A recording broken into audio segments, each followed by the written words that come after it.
ఈరోజు ఈవీఎంలు ట్యాంపరింగ్ చేసి చంద్రబాబు నాయుడు కూటమి ప్రభుత్వం దాదాపు 164 స్థానాలు గెలిచిందని చెప్పేసి కూడా పెద్ద ఎత్తున ప్రచారం చేస్తున్నారు. ఎలా చూడుస్తారు? ఈవీఎం ట్యాంపరింగ్లో ఏముందండి? మన ఎమ్మెల్యేలంతా చాలా బుద్ధిమంతులు. ఒకడేమో ఆడవాళ్ళని గంట అడుగుతాడు, ఒకడేమో అరగంట అడుగుతాడు, ఒకడేమో పూర్తి నగ్నం న్యూడ్ వీడియోలు తీస్తాడు, ఒకడేమో అర్ధనగ్నం షర్ట్లు తీసుకొని బజార్లో అమ్మటి తిరుగుతాడు. మరి ఇలాంటి వాళ్ళని చూసిన తర్వాత ఎలాగ మీకు ఓట్లు వేస్తారు? ఈవీఎంలు, బ్యాలెట్ పేపర్ ఇవన్నీ పక్కన పెడదాం. అసలు ఎలా ఏ ఆడాళ్ళైనా ఏ మగాళ్ళైనా ఏ మగాడు తను సిగ్గు పోగొట్టుకోవడానికి ఇష్టపడ్డు, ఏ ఆడది కూడా అలాగా అవతల వాళ్ళని అలా చూస్తానికి ఇష్టపడదు. అలాంటప్పుడు పరదాల వెనకాల వెళ్ళే సీఎంని ఎవరు కోరుకుంటారు? ప్రజల పాలన చేసే సీఎం కావాలి కానీ, నాయకుడు కావాలి కానీ పరదాల్లో వెళ్ళే నాయకుడిని ఎవరు కోరుకుంటారండి? ఎవరు కోరుకోరు కదా. జగన్మోహన్ రెడ్డి గారు మా వాళ్ళు ఎన్నో చాలా చెప్తారు, మీరు అలాంటివి ఏం పట్టించుకోమాకండి, మీరు చాలా ఈ 5 సంవత్సరాలు కూడా చాలా బాధపడ్డారు, ఎలా కష్టపడాలి, ఎలా గెలవాలని చాలా పబ్జీలు ఆడుతూ ఎటు నుంచి కొట్టాలి ఎటు నుంచి చాలా కష్టపడ్డారు. కానీ ఇక అవన్నీ పక్కన పెట్టేయండి, ఫ్రీగా హ్యాపీగా రేపు అసెంబ్లీకి వచ్చేయండి, లాస్ట్ బెంచ్లో కూర్చుందరు కానీ మీకు లాస్ట్ నుంచి ఫస్ట్ బెంచ్ మీకే ఇచ్చేస్తారు. అయితే ఇంకో చిన్న మాట అండి, మీరు వచ్చిన మా వాళ్ళు ఏదో మిమ్మల్ని అంటారు, బూతులు మాట్లాడతారు, మీరు కానీ శవాల దగ్గరికి వెళ్ళినప్పుడు వెటకారపు నవ్వులు నవ్వుతారు కదా, అలాగా టీడీపీ వాళ్ళు చేయరండోయ్.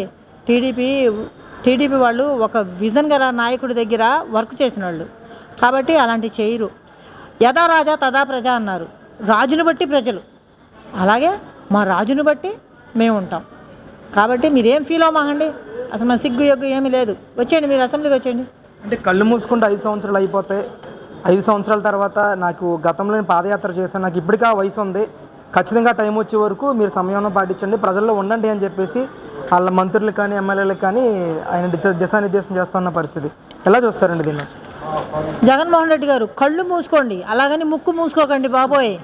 మళ్ళీ మాకు జగన్మోహన్ రెడ్డి గారిని పొగడటానికి కానీ తిడటానికి కానీ ఇంకేదన్నా మనిషి లేకుండా అయిపోతారు బాబోయ్. మీరు ముక్కు మాత్రం మూసుకోకండి, కళ్ళు మూసుకోండి. కళ్ళు మూసుకుంటే ఏమవుతుంది? అయినా మీరు అసెంబ్లీకి రారాయండి, కళ్ళు మూసుకుంటా అన్నారు, కళ్ళు మూసుకోమాకండి.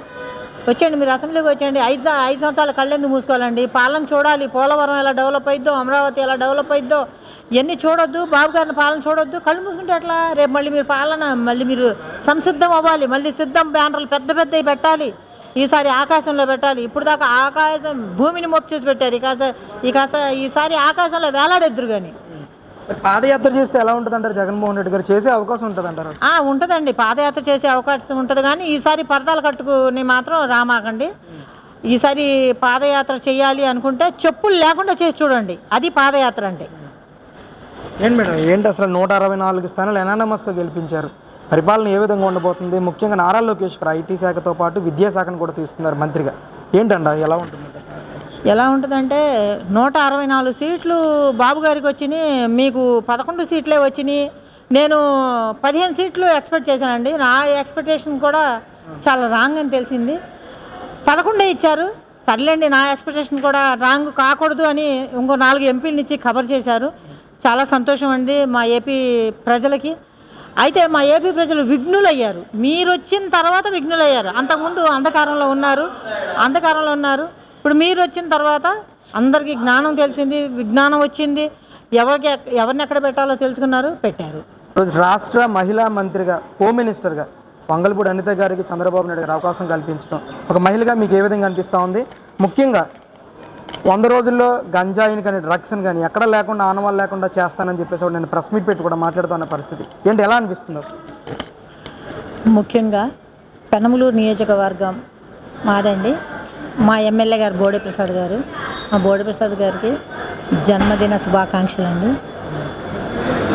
వంగలపూడి అనిత గారికి ఇచ్చారు అంటే ఆవిడ చాలా కష్టపడిందండి, ఫైట్ చేసింది. ఆవిడ ఫైట్ చేసింది కాబట్టే కష్టపడ్డ వాళ్ళకి ప్రతిఫలం దక్కిద్ది అన్నది పాతకాలం నుంచి నానుడి. అలాగే ఆవిడ కష్టపడింది కాబట్టి ఆవిడకి ప్రతిఫలం దక్కింది. ఈరోజు చంద్రబాబు నాయుడు గెలిచారు అంటే మీరు మేము అంత కష్టపడింది కాదండి, అసలు చంద్రబాబు నాయుడు గారి గెలుపుకి కారణం జగన్మోహన్ రెడ్డి. అర్థమైందండి? ఆయన కనుక అసలు పాలన ఎలా చేయాలో తెలిసి పరిపాలించినట్లయితే మా బాబు గారు గెలిచేవాళ్ళు కాదు కదా. దీనికి మొత్తం కారణం జగన్మోహన్ రెడ్డి, భారతీరెడ్డి, మన సజ్జలన్న ఉన్నాడు కదా, సజ్జలన్న వాళ్ళ పరిపాలనే మా బాబు గారి గెలుపుకి మొదటి కారణం.